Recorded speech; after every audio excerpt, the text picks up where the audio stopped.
কিনে আনলাম খামার থেকে, গরুর দুধ 10 কেজি। এই হচ্ছে 5 কেজি আছে এখানে, আর এটা হচ্ছে 5 কেজি।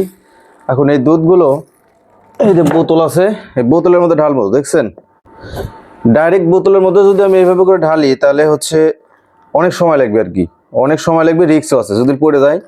এই জন্য বোতলগুলি আগে প্যাকেটগুলি আগে হচ্ছে ফাটামো এইভাবে করে, এইভাবে ফাটে। এই যে এইভাবে কাটি, বটিতে কাটে।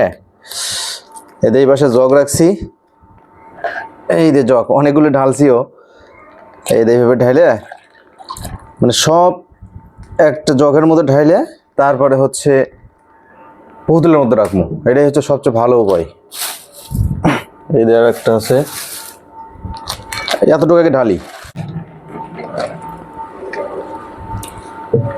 যেহেতু ফোরকোন নাই, ফোরকোন থাকলে এখন হচ্ছে জগের মধ্যে দিয়ে এইভাবে করে ঢালিয়ে দেই, এটাই ভালো হবে।